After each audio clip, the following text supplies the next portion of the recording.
안녕하세요. 공인중개사 시험을 과목별로 총 정리해보는 시간입니다. 시니어를 위한 공인중개사 마스터입니다. 자, 오늘도 부동산학 개론에 대해서 공부를 해볼 텐데요. 이 부동산학 개론은 오직 부동산에 대한 지식만 쌓는 과목이 아닌 것 같습니다. 경제나 경영 이런 여러 과목들과 밀접한 연관이 있는데요. 그래서 하나만 공부해서는 되는 게 아니라 굉장히 포괄적인 이해가 필요한 과목입니다. 자, 이렇게 말씀드리면 너무나 어렵고 복잡하게 느껴지실까요? 자, 그렇기 때문에 이럴 때일수록 기본으로 돌아가는 게 상당히 중요하겠죠. 그 첫 번째 걸음이 바로 용어 정리입니다. 공부하면서 모르는 용어가 나오면 더 깊은 공부를 할 수가 없겠죠. 용어를 정리해 나가는 게 상당히 중요합니다. 경제나 경영 관련 용어들까지도 정리를 해보는 습관이 굉장히 중요한데요. 그러면 용어부터 다 공부하고 그 다음에 부동산으로 공부를 시작해야지라는 생각하고 계신 분들 혹시 계실지 모르겠습니다. 자, 그 방법보다는 부동산학 개론을 그대로 쭉 공부를 하시면서 모르는 용어가 나올 때마다 이 원론으로 돌아가서 용어 정리를 해나가는 체계적인 학습법이 굉장히 효과적이라고 하니까요. 꼭 활용해 보셨으면 좋겠습니다. 자, 오늘도 부동산학 개론의 지존 이희봉 교수님의 강의 준비해 놓고 있습니다. 지금부터 박수로 청해 들어볼까요?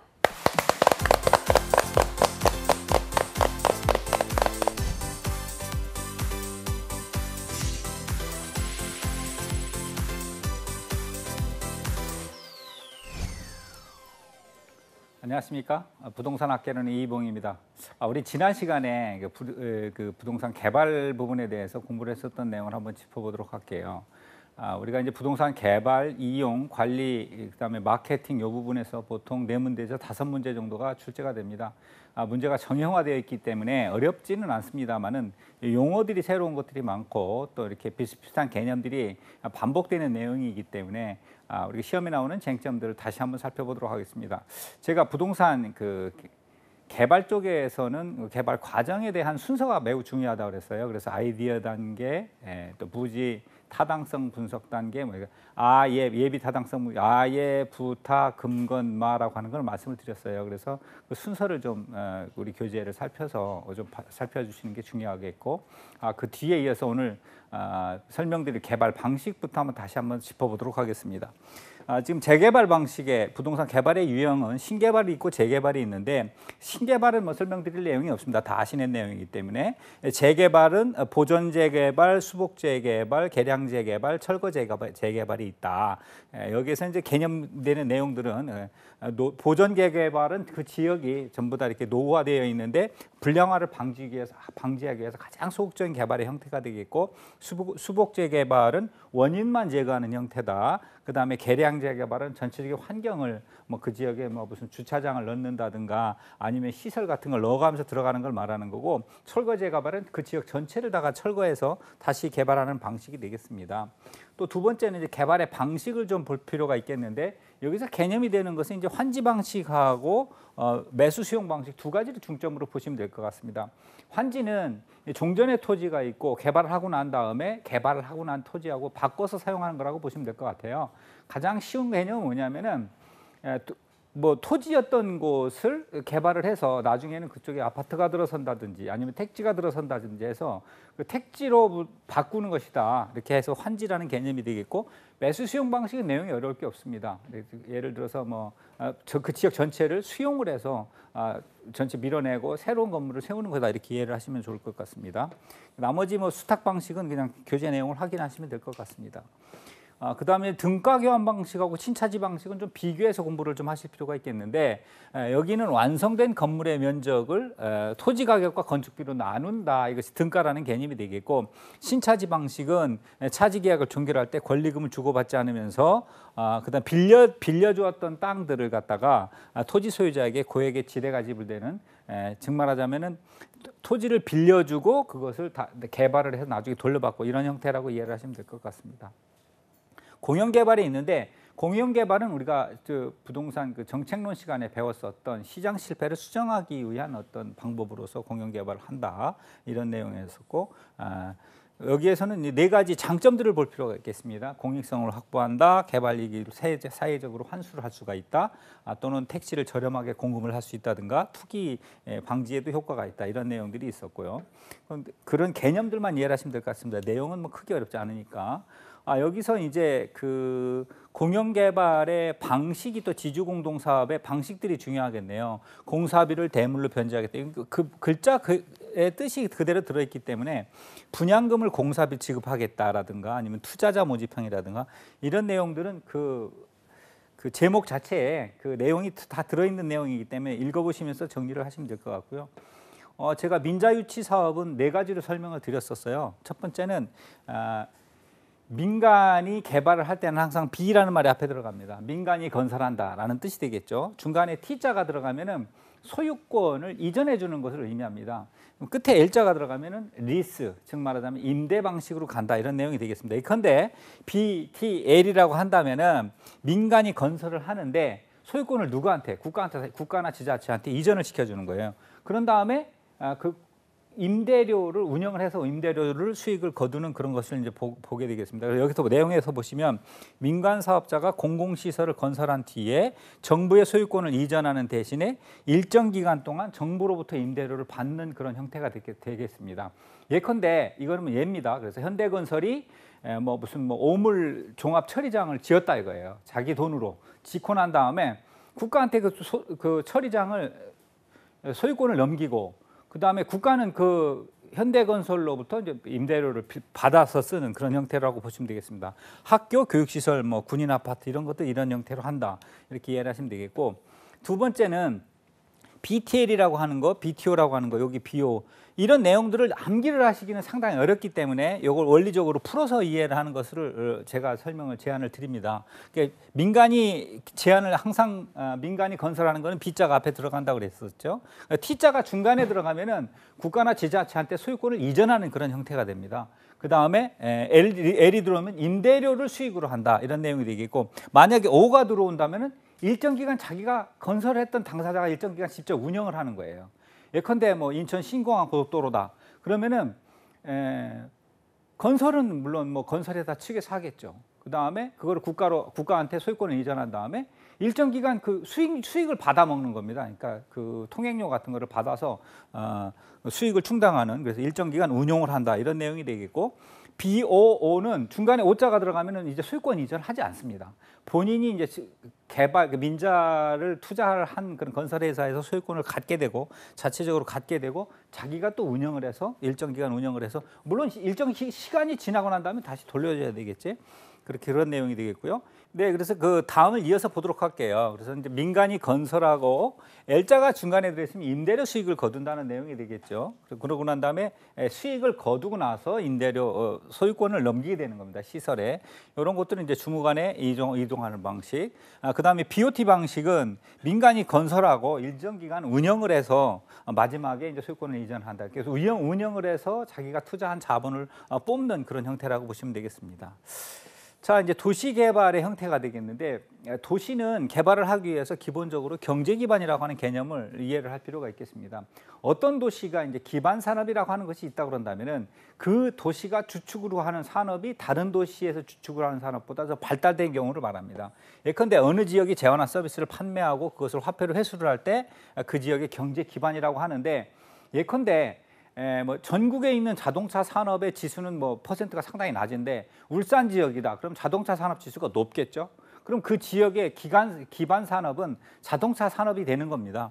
예컨대 이제 판별하는 방법이 있는데, 예를 들자면은 기반 산업을 판별하는 것은 이제 지수로 보게 됩니다. 이걸 LQ 지수라고 부르게 됩니다. LQ 지수는 전국의 I 산업의 구성비, 예를 들자면 전국의, 좀 전에 설명드렸던 걸 예를 들자면 전국의 자동차 산업의 구성비가 몇 %인지, 그리고 울산 지역의 자동차 산업의 구성비를 해보는 거예요.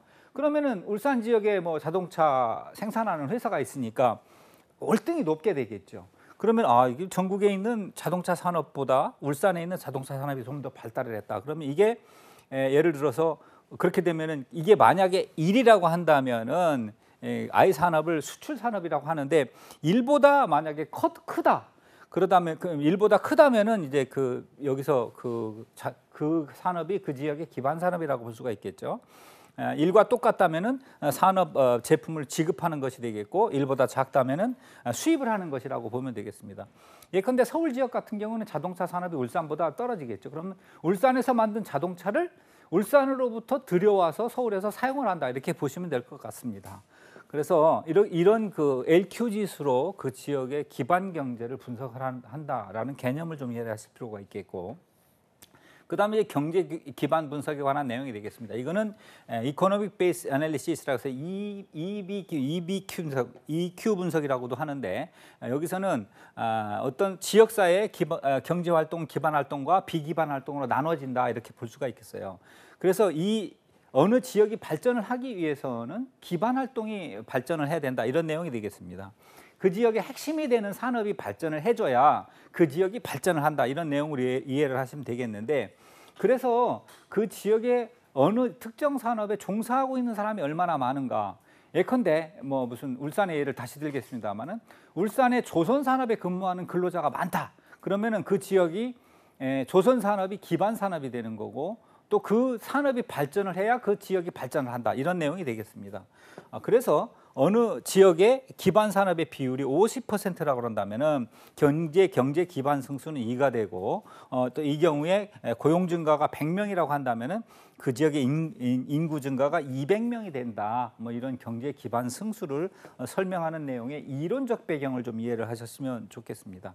그래서 여기 뭐 공식이 나와 있습니다만은, 이 경제 기반 승수를 통해 가지고 그 지역의 고용 인구에 미치는 영향을 파악해 볼 수 있다. 이런 내용이 이제 우리 개발론에서 도시 개발까지 연결되는 내용이 되겠습니다. 그리고 우리가 이제 지난 시간에 배웠었던 내용 중에서 부동산 관리와 관련된 내용들이 있었죠. 이제 부동산 관리에서는 중요한 것은 이제 우리가 예를 들자면 부동산이 이제 개발을 열심히 하던 시기에는 이제 산업사회화 시기였었고, 보통 70년대, 80년대, 90년대 이렇게 되면서 이제 우리나라 도시들이 형성이 되기 시작하면서 많은 이제 발전이 있었습니다만은, 현재는 이제 도시가 뭐 틀이 거의 잡혀가고 있고 관리의 시대라고 볼 수가 있겠어요. 그래서 관리는 세 가지 측면에서 중요시하게 여긴다. 시설 관리, 자산 관리, 기업 관리라고 하는 세 가지 측면을 좀, 내용의 개념을 좀 이해를 하셔야 되는데, 시설 관리라고 하는 것은 어떤 부동산의 시설을 유지하고 하는 어떤, 지금 말하자면 물리적 관리 측면이 좀 강하다고 볼 수가 있겠습니다. 그래서 그 시설의 물리적 형태를 유지하고 또 기능을 발휘하기 위한 그런 내용이 중심으로 되어 있기 때문에 소극적 관리라고 얘기를 합니다.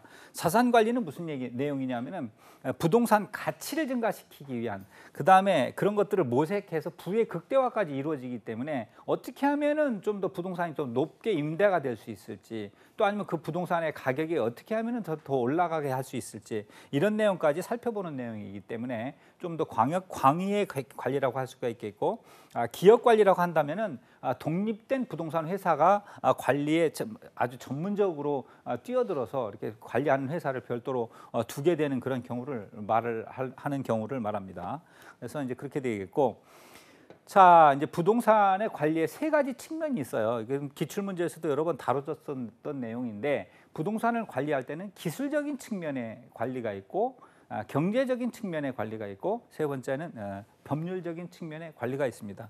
여기에 있는 내용들이 중요합니다. 기술적이라고 하는 것은 예를 들자면 뭐 경계를 확정한다든지, 아니면은 위생, 설비, 보안, 보전, 이런 어떤 기계적인 측면이라든가, 아니면은 시스템적인 측면의 관리를 이제 기술적인 관리라고 하고, 경제적인 관리라고 한다면은 부동산의 수익을 좀 더 높게 하기 위해서 또 이윤을 높이기 위한 그런 내용들이 되겠습니다. 그래서 회계 관리라든가, 아니면은 뭐 임대와 관련된 어떤 수익성을 높이기 위한 그 방법론적인 것들이 많이 들어가게 되겠고, 법률적 관리라고 한다면은 부동산 계약, 또 혹은 뭐 부동산과 관련된 여러 가지 어떤 법률적인 측면에서의 관리를 이제 법률 관리라고 할 수가 있겠습니다. 여기서 첫 번째에서 제가 설명드렸던 기술, 경제, 법률적 관리를 나누는 내용도 중요하지만, 그 다음에 이제 관리 방식에서 있어서 자가 관리와 위탁 관리가 있는데, 이 두 개를 이제 비교하는 것이 또 역시 중요하게 되겠습니다.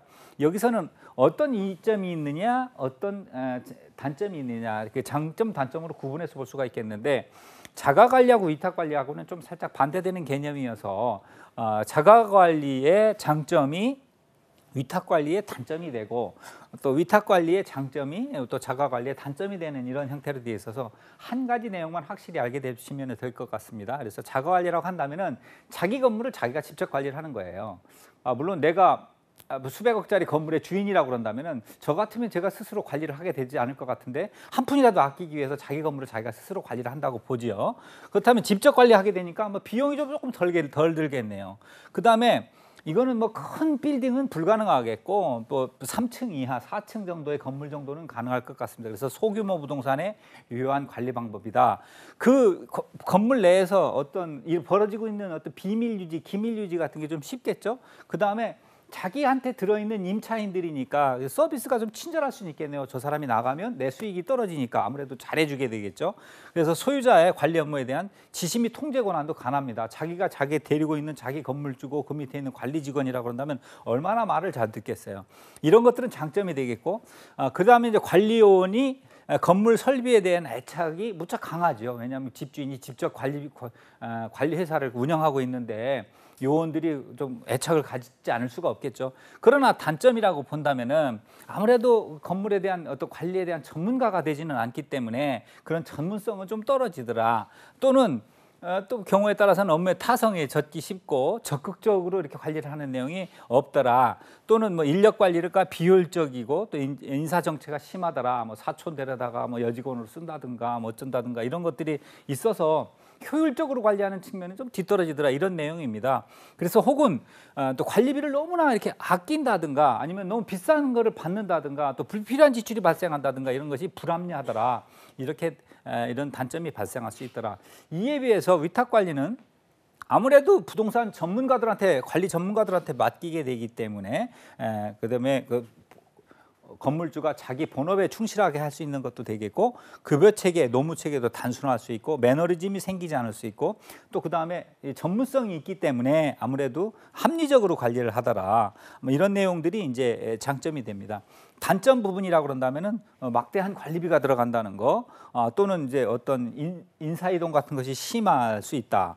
또는 기밀 유지나 보안이 뒤떨어지더라. 아니면 애호 정신이 낮더라. 아까 처음에 말씀드렸듯이 저쪽의 장점이 이쪽의 단점이 된다. 이렇게 내용을 보시면 될 것 같고요. 연결시켜서 설명드릴 내용들은 이제 혼합 관리는 두 가지의 장점과 단점을 믹스시켜 놓은 내용이라고 보시면 될 것 같습니다.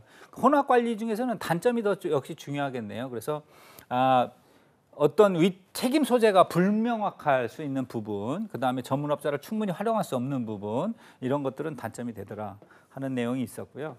빌딩의 연수 사이클이 있었는데, 요거는 이제 우리가 이제 우리 빌딩 사이클에 할 때 성장기, 성숙기, 성성쇠천학, 쇠퇴기, 천이기, 악화기 이렇게 나누는 방법도 있겠고 여기서 나누는 것은 이제 전개발 단계, 신축 단계, 안정 단계, 노후 단계, 완전 폐물 단계 이렇게 나누는 방법도 있겠습니다.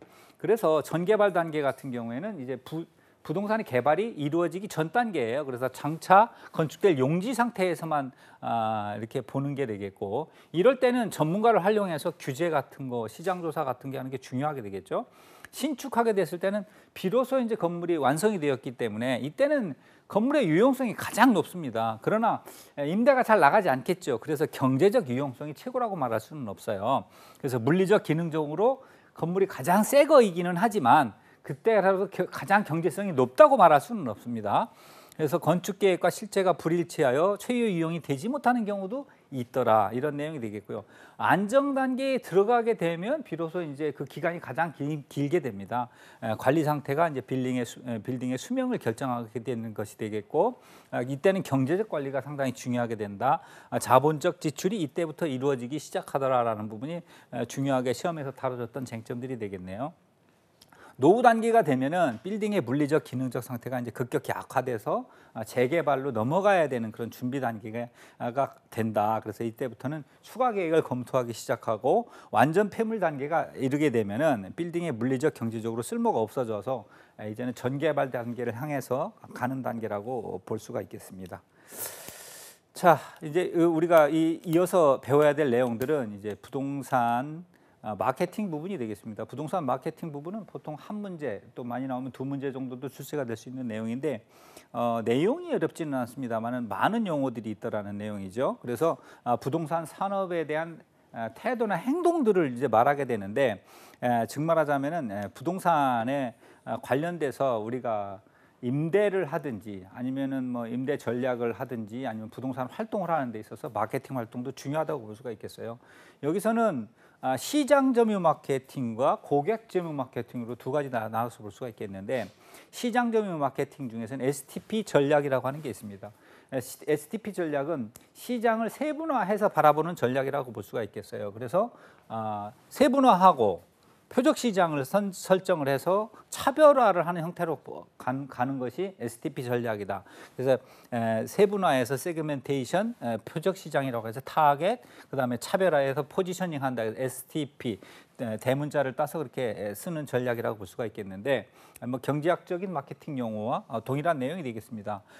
그래서 여기서 이제 세분화 전략이라고 하는 것은 수요자 집단을 통계학적인 특성에 따라서 구분을 하는 것을 말하는 거예요.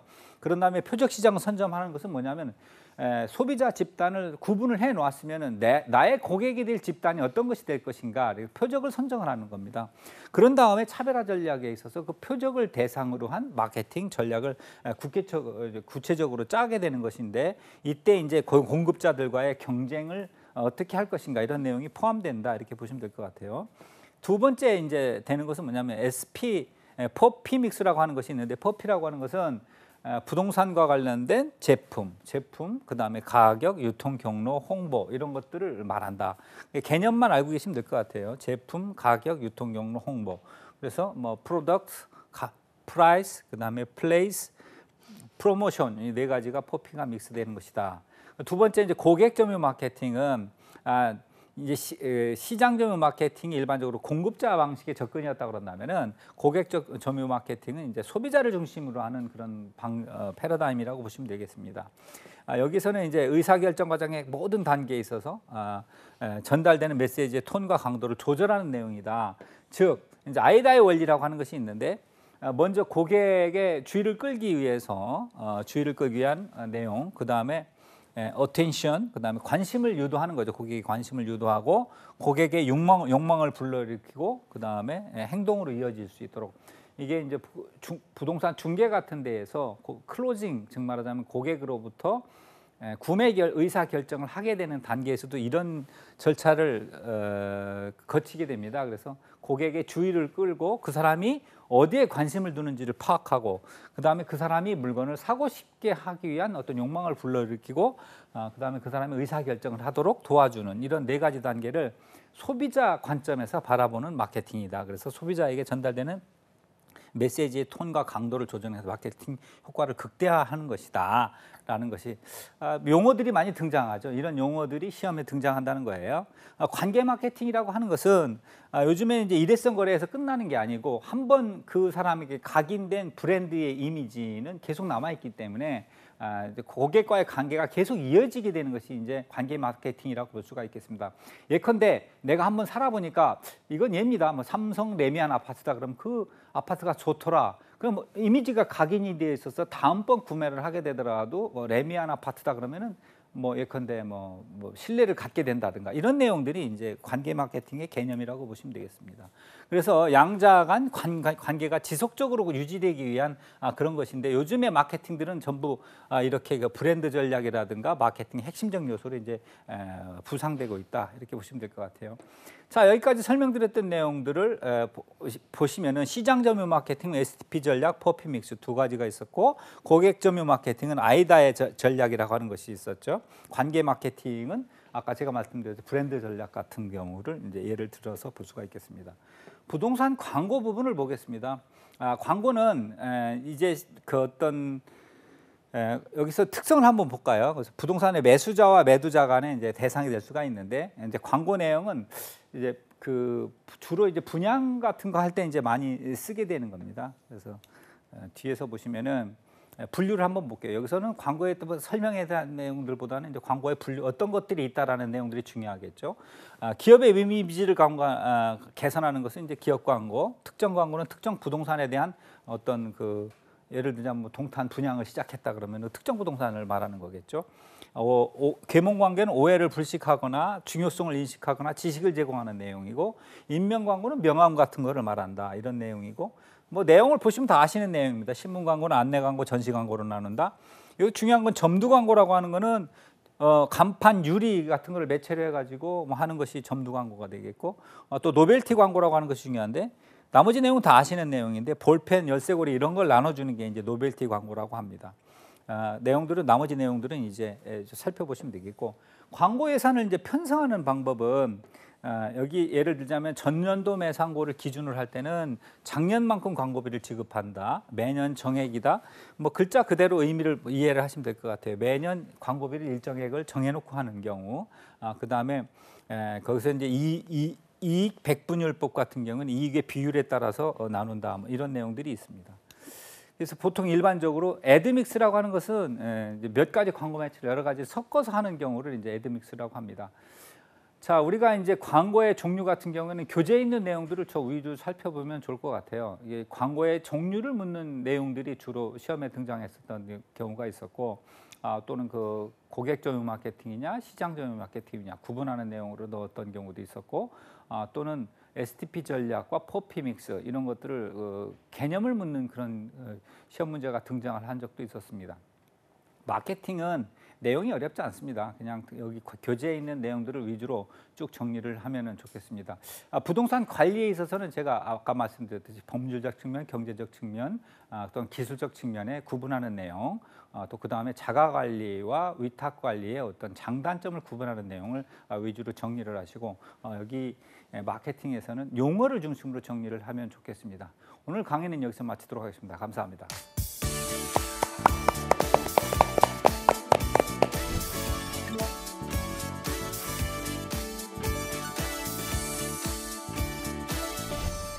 네, 부동산학개론 이희봉 교수님의 강의 함께 하셨습니다. 정부가 부동산 대책을 발표하면서 그 어느 때보다 부동산 시장에 많은 이슈들이 나오고 있는 상황입니다. 이 상황이 이렇다면 실제 시험에서도 바뀐 대책에 대한 문제라든지 우리 주변의 부동산 이야기들이 나올 가능성이 그만큼 높아졌다는 이야기겠죠. 매일매일 뉴스나 신문 보시면서 부동산 관련 이슈를 체크해 보시는 것도 이 시험에 대비하는 좋은 방법이 아닐까 생각이 듭니다. 물론 저희 방송도 매일매일 함께해 주시면 더욱더 좋고요. 자, 오늘 함께하신 강의 내용도요, 유튜브와 한국직업방송 홈페이지 통해서 다시 보실 수 있습니다. 알찬 강의 내용 꼭 한번 복습해 보시기를 권해드리고요. 저희는 다음 이 시간에도 알찬 강의 내용 가지고 돌아오겠습니다. 함께해 주신 여러분 고맙습니다.